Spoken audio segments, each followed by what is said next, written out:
and good morning. CRR News and Clues, Cowboy Roy Rogers here. I have a question for you, especially any fellow Texans who might have an idea what this plume of smoke is up ahead of me. I believe I know what it is. I shouldn't have to turn around and detour. I'll give you a hint. I'm in Live Oak County. I have no idea why that screen is flickering at you. It's not bouncing.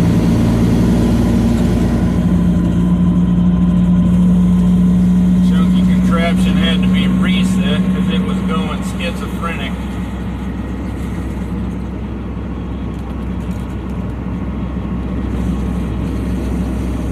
Got that plume coming up over on the left and creating the clouds across the skyline in front of me here. There we've got a substation, electric power grid, transformers. Hopefully that major transformers in there weren't made in China and equipped with some devices that operate similar to cell phones that can be connected to Wi-Fi in the area to control them. That would be kind of crummy. Not only could they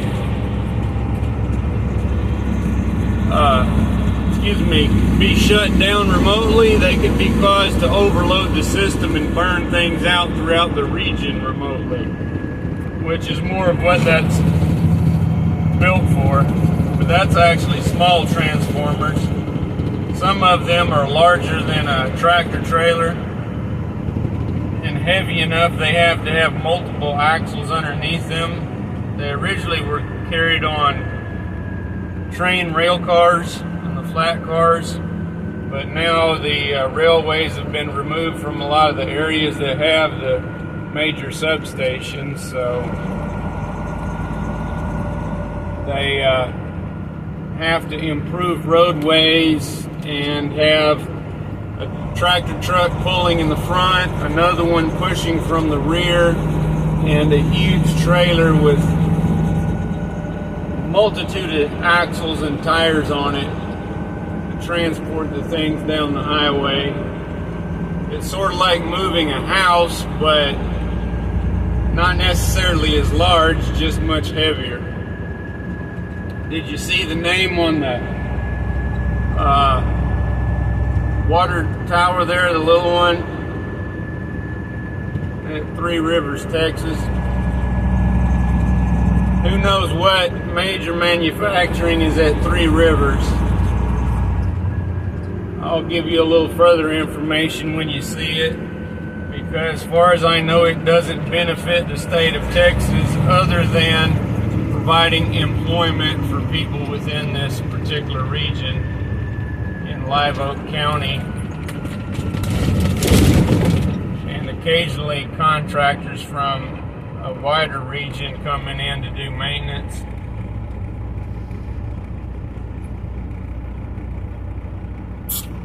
I've got a question for everyone unrelated to this steam over here, but I need to really ask it in a different video regarding the silent majority and why have they been silent for decades and yet been so proud of themselves in allowing the current state of the union to come to pass.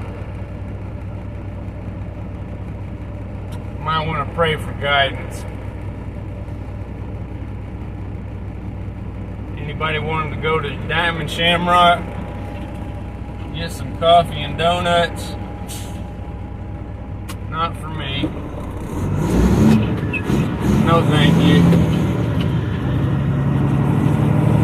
Coffee doesn't like me any more than I like it. And sugar certainly doesn't like me anymore, even though I still like it.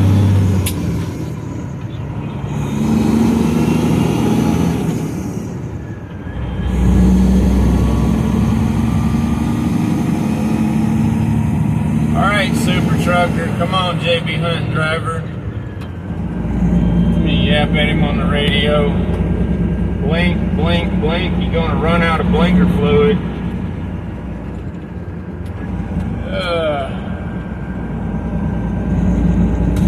I guess he's not noticing his indicator. I can't pick on him too much because occasionally I make that mistake. Oh, smooth move. He flashes it for 1/8 of a mile, 2 blocks, and then finally jerks over in front of me for no good reason. Well, let's fix that. I'll use my blinker.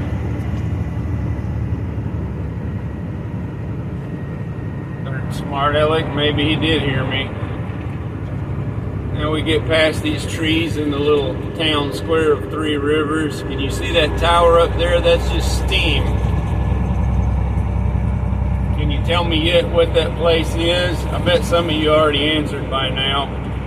You should be able to see the signs over on the right. This town has been closed down because of some kind of incident with this in the past. Front of the building there, sign.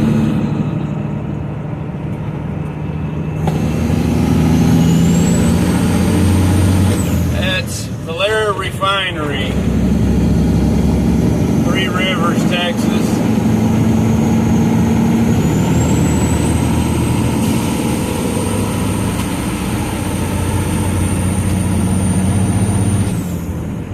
I've been told, but not able to verify yet. I haven't managed to take time, but I've been told that this refinery does not provide any fuel for the state of Texas. And considering I don't see any fuel tankers leaving this refinery to deliver to the local region, I think that might be correct. They claim there's pipelines going all the way to California coming from here, which is interesting because California has its own oil fields. Seems like they could have their own refineries. I guess that maybe they don't want that because it might look funny like it does right here in this community. I've had people a long while back claiming there was an explosion right there at that refinery. I never found evidence of it. There was an incident one day where I came up to that first stoplight that you saw, and it was blocked off the detour. I spoke with the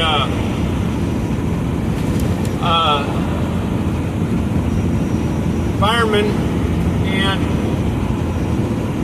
they helped me to be able to just go ahead and turn and then loop around in the parking lot of the little Diamond Shamrock and help make sure I could get straight back out through the intersection the way I came, go back to Interstate 37 and go down to Texas Highway 59 to go across to George West, which is also in Live Oak County, and proceed down 281 to the Rio Grande Valley. And I asked if there's any information they were able to give, if it was related to some type of a threat or a spill or what. And they said there was incident occurred and multiple different agencies on the scene, multiple government agencies. So apparently there was something that occurred on the roadway in the region on 72 going further west that caused concern, and they had to shut down all through traffic and shut down a part of the community there for investigation and any possible safety issues. But apparently, no, there wasn't necessarily some failure at the plant, and no definite strike against it, no kind of attack, at least at the time that they could say. But of course, the young woman with the fire department was a bit limited on what she could say.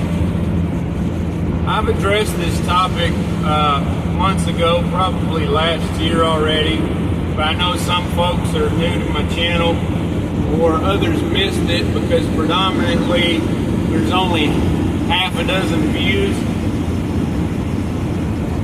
Part of the reason I showed that their plume of steam manufacturing facilities and refineries and stuff aren't the only thing the steam can be coming from. If you happen to be in a region that you know has supposedly extinct volcanoes that are actually only dormant volcanoes, that means there's a magma chamber beneath there. Generally, there's also aquifers in the region.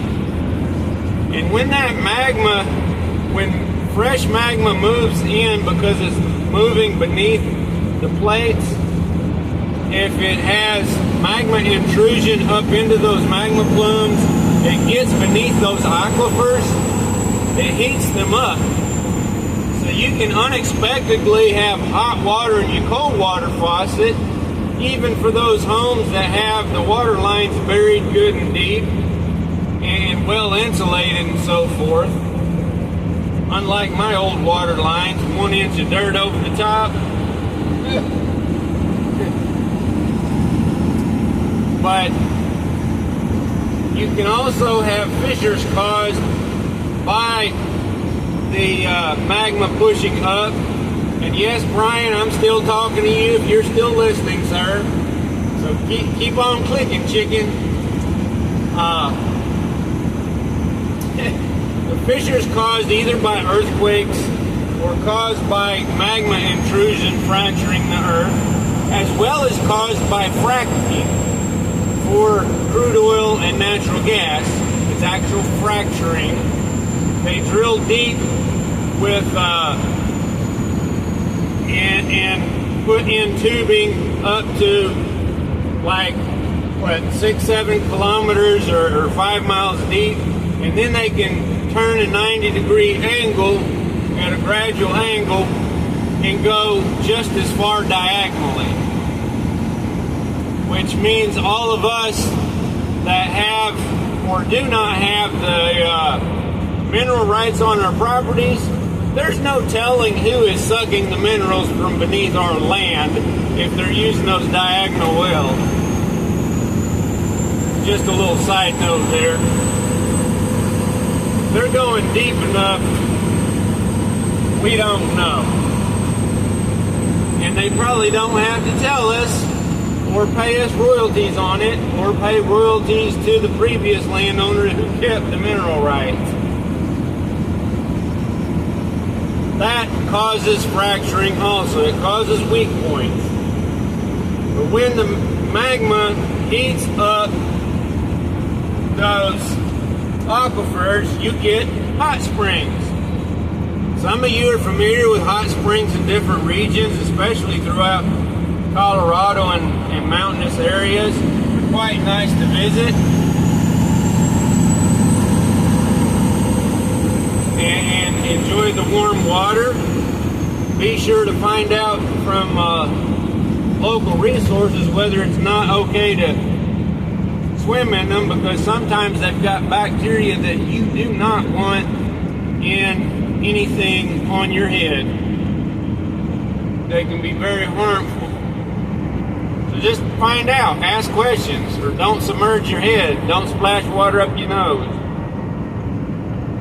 But obviously, if it can produce hot springs, it can also produce steam. There have been steam plumes seen on satellite imagery, multiple regions across Earth over the last couple years, especially in the volcanic regions that are known in the Pacific Northwest, throughout Washington and Oregon, as well as Idaho and Wyoming, part of Montana Yellowstone caldera being Yellowstone caldera being in the last two states I mentioned, and being beneath the last three I mentioned. The magma chamber is. The magma chamber is much larger than the caldera on the ground. Am I trying to push fear about that? Nope, absolutely not. I think the next eruption at Yellowstone will just be a smaller eruption somewhere around the edge of the caldera that has continual release of the energy through the geysers and hot pools and hot springs and so forth. It's not a buildup of pressure. There is more seismic activity. I have more concern with Long Valley caldera in Long Valley, California, that has dormant volcanoes around the rim of it, and it's actually a large caldera from ages ago. All these things can produce steam when there's water there. It is something to pay attention to. To be scared of? No, not necessarily. Just stay aware and prepared. Please watch NCWQ Explorer and subscribe to her channel to keep up, as well as Ron Tyler, Emergency Management Associates. The channel is RLT SPDEMA, and I often post some of their links in my community tab. Someday soon I'll try to show folks that are unfamiliar how to fully work through YouTube and Rumble, how to use the different resources in them, the community tabs, the playlists. Considering I have as many playlists as I do my own personal videos probably by now, they're loaded with good videos from much better channels, as well as my own videos. If you like little furry critters and stuff, check out the wildlife playlist. It's got some of my personal pets and what have you, including Buddy Bunny, the yellow vest protester. But thank you all for your time. Hopefully somebody watched the whole thing. So, howdy to everyone across the world. Also please watch Geomagnetic Earthwatch, my friend Brian Gunderson in British Columbia, and please pass on his alert for New Zealand to everyone in Australia and New Zealand, so they can pass it on to their neighbors for their awareness. And any other location that there is a hurricane or cyclone, please expect seismic activity caused by the very low barometric pressure, letting the different effects of the sun and so forth get down to the Earth's crust more easily, and whatever other effects that I am unaware of or don't understand yet. Ron Tyler also explains how this works. Just please inform your neighbors. I will be trying to cover the Balcones Fault in addition to the Cascadia, the San Andreas, and the New Madrid soon, because I need to warn my neighbors. My family and friends don't want to listen, so maybe my neighbors will. Take care, folks. Please consider being a blessing to others as you are to me in this little channel, and please look out for one another.